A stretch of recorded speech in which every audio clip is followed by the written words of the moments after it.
Hai guys, selamat berjumpa kembali pada channel novel populer viral yang keren ini. Saat ini admin akan menghadirkan sebuah novel yang viral dengan alur cerita yang sangat menarik dan seru, yang berjudul Kaisar Agung Seni Bela Diri. Sebelum mengikuti keseruan ceritanya, mohon bantuan kalian untuk subscribe, like, dan share video yang ada di channel ini.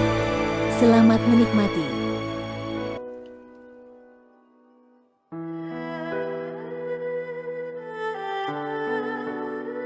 Kaisar Agung Seni Bela Diri, Bab 67. Pohon Api. Meng Yao tidak menyangka Xiu mampu membunuh Jin Kuan. Dia pikir dirinya tidak akan bisa melepaskan diri, tetapi Xiu menyelamatkannya lagi.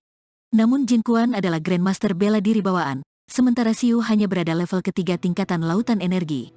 Bagaimana cara dia melakukannya? Xiu sendiri juga tampak kaget. Dia tidak menyangka bahwa api kematian yang dia hasilkan begitu kuat. Jin Kuan akan terbakar dengan sangat menyakitkan ketika percikan api jatuh di tubuhnya. Hanya dalam sekejap mata, Jin Kuan berhenti meronta. Jika tidak menggunakan cara tersebut, Xiu tidak akan mampu membunuh Jin Kuan dengan mudah melalui serangan terakhirnya. Kombinasi kekuatan kematian dan kekuatan api bisa disebut dengan api maut kegelapan mulai sekarang, ucap Xiu kaget sekaligus senang. Jika dia tahu bahwa api maut kegelapan begitu kuat, dia akan mampu membunuh lawannya dengan sangat mudah. Selain itu, dia percaya bahwa dengan kekuatan api maut kegelapan dan kemampuan pedang kecepatannya, tidak masalah baginya untuk membunuh seorang kultivator pada tahap awal tingkatan bawaan. Adapun untuk guru besar atau di atas tahap menengah dari level keempat tingkatan bawaan, meskipun dia belum pernah bertarung dengan mereka, kemungkinan besar mereka juga tidak bisa menahan kekuatan api maut kegelapan ini. Setelah menyarungkan kembali pedang bayangannya, Xiu memadatkan energi vitalnya dan menembakkan beberapa api gelap. Sesaat kemudian, tubuh Jin Kuan dan 5 kultivator bela diri tingkatan energi lautan lainnya terbakar menjadi abu. Kita tidak bisa tinggal di sini terlalu lama. Setelah mengubur ayahmu, kita harus meninggalkan tempat ini secepat mungkin. Xiu berkata sambil membersihkan jejak pertarungannya. Pada saat bersamaan, dia menyingkirkan pusaka penyimpanan Jin Kuan dan yang lainnya. Kemudian, keduanya menggali lubang, mengubur tubuh Fei Chen, dan membuat batu nisan. Meng Yao bersujud sambil berlinangkan air mata. Kemudian, keduanya kembali ke Kabupaten Naga Awan. Setelah kembali ke Serikat Berburu, Xiu tahu bahwa gerbang kebebasan akan segera menyadari hilangnya Jin Kuan. Kemudian, mereka akan melakukan penyelidikan, sehingga dia dan Meng Yao akan dicurigai.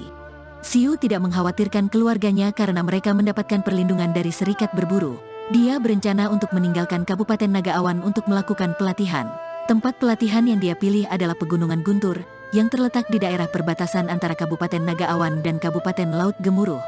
Aku akan pergi bersamamu. Ketika Xiu memberitahu Meng Yao bahwa dia ingin pergi untuk melatih diri, Meng Yao langsung menawarkan diri untuk ikut bersamanya.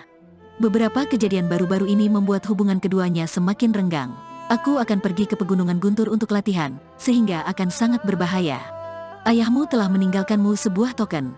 Jika kamu menggunakan formasi transmisi dari sini ke Kabupaten Laut Gemuruh, kamu bisa pergi ke Gerbang Guntur, ujar Xiu.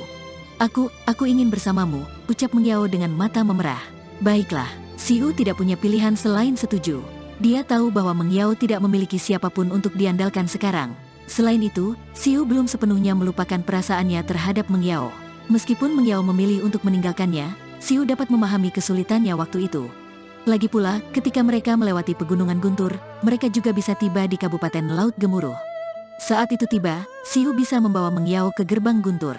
Basis kultivasi Meng Yao berada di level kelima tingkatan lautan energi. Sejak lama, dia telah memperoleh lencana berburu bintang 2. Oleh karena itu, keduanya menggunakan formasi transmisi dan langsung berpindah dari Kabupaten Naga Awan ke Kota Kastil. Kota Kastil merupakan kota yang berlokasi paling dekat dengan Pegunungan Guntur. Setelah keluar dari Serikat Berburu, keduanya membeli seekor kuda dan langsung meninggalkan kota. Tidak lama kemudian, berita hilangnya Jin Kuan menyebar ke divisi inti Gerbang Kebebasan. Berdasarkan penyelidikan, Jin Kuan telah mengikuti Xiu dan Meng Yao keluar kota. Tetua Gou tampak sangat marah. Dia memerintahkan orang untuk menyelidiki keberadaan Xiu dan Meng Yao. Dari penyelidikan tersebut, dia berhasil mengetahui bahwa mereka berdua muncul di Kota Kastil dan telah pergi ke Pegunungan Guntur. Kota Kastil juga berjarak jauh dari Pegunungan Guntur. Xiu dan Meng Yao menunggang kuda selama 7 hari, tetapi belum juga tiba di tempat tujuan. Mungkin karena kematian Fei Chen, Meng Yao terlihat diam dan tidak seriang sebelumnya. Terkadang, ketika keduanya beristirahat di jalan, Xiu memasuki hutan untuk berburu, dan Meng Yao akan merasa gelisah. Hanya ketika Xiu berada di sisinya, dia merasa tenang. Baginya, Xiu adalah satu-satunya orang yang bisa dia andalkan di dunia ini. Kematian ayahnya merupakan pukulan besar baginya, dan dia menjadi sangat takut akan kehilangan sesuatu. Setengah bulan kemudian, setelah menempuh perjalanan panjang mengikuti peta yang diperoleh dari serikat berburu, mereka dapat melihat pegunungan guntur yang diselimuti awan dan kabut dari jauh. Tiba-tiba, sebuah tekanan kuat jatuh dari langit, dan membuat ekspresi wajah Siu berubah drastis seketika itu juga. Kuda yang ditunggangi mereka tidak mampu menahan tekanan tersebut, lalu meraung keras karena rasa cemas dan takut. Meng Yao yang duduk di belakang Siu juga merasakan tekanan itu. Wajah cantiknya berubah menjadi pucat. Apakah orang kuat dari gerbang kebebasan sedang memburu kita? Siu menahan tekanan dan melihat sebuah sosok yang terbang di langit. Tekanan besar itu menyebar dari sosok tersebut. Sosok itu merupakan pria berbaju ungu. Dia melirik Siu dan Meng Yao, lalu terbang dan menghilang di langit yang jauh. Siu tertegun. Pria berbaju ungu itu mampu melakukan gerakan terbang di udara, dan setidaknya dia berada di tingkatan ilahi. Dilihat dari auranya, dia jauh lebih kuat dari Fei Chen, atau bahkan sama kuatnya dengan Qian Hong. Pria itu kemungkinan besar berada di tingkatan raja. Orang kuat seperti itu jarang terlihat di Kabupaten Naga Awan. Dia adalah Ye Yang, seorang raja bela diri. Meng Yao yang berada di belakang Siu, tiba-tiba mengenali pria berbaju ungu itu. Raja bela diri Ye Yang adalah seorang kultivator independen yang kuat. Aku pernah bertemu dengannya sekali bersama ayahku ketika aku berusia 13 tahun, ujar Meng Yao. Siu mengangguk. Dia tidak kaget jika ada seorang raja bela diri yang kuat datang ke sekitar Pegunungan Guntur. Pegunungan Guntur adalah area yang luas, hampir sebanding dengan setengah dari Kabupaten Naga Awan. Baik itu ahli bela diri tingkatan lautan energi, guru bela diri tingkatan ilahi, ataupun raja bela diri, mereka sering datang ke Pegunungan Guntur untuk mencari pusaka. Menurut informasi yang dia dapatkan dari serikat berburu, ada berbagai senjata perang, bahan berharga untuk pemurnian pusaka, dan berbagai tingkat ramuan spiritual di Pegunungan Guntur. Selain itu, ada juga binatang iblis yang kuat, dan bahan yang dihasilkan dari tubuh mereka juga merupakan pusaka. Ini adalah tempat di mana orang-orang kuat berkumpul. Siu sadar bahwa dengan basis kultivasinya di alam laut energi, tidak mudah baginya untuk mendapatkan pijakan di sini. Xiao melirik Meng Yao di belakangnya. Dia sedang mengenakan kerudung sekarang, karena dengan penampilannya akan sangat mudah terlibat dalam masalah. Siu sudah memutuskan untuk kemari, berdasarkan karakternya, tidak mungkin baginya untuk mundur. Tanpa sifat tak kenal takut dalam kultivasi seni bela diri, maka mencapai puncak seni bela diri hanya akan menjadi mimpi. Sama seperti Gunung Yamanato di dekat kota awan, terdapat tempat berkumpul para kultivator di dekat Pegunungan Guntur. Sejumlah kultivator seni bela diri yang berlatih di gunung akan memilih tinggal di sini untuk beristirahat atau menukarkan pusaka yang telah mereka peroleh. Tidak ada 4 perkumpulan terbesar atau formasi transmisi di tempat seperti itu, jadi mereka tidak bisa teleportasi secara langsung. Meski demikian, Siu tidak pergi ke tempat berkumpul, karena dia tahu ada beberapa pusaka formasi yang berfungsi mengirim pesan. Pasti ada kultivator seni bela diri dari gerbang kebebasan di tempat berkumpulnya Pegunungan Guntur. Begitu dia dan Meng Yao muncul, mereka pasti akan menjadi sasaran. Melewati tempat berkumpul, Siu mengikat kudanya ke sebuah pohon besar, dan kemudian membawa Meng Yao ke Pegunungan Guntur dengan berjalan kaki.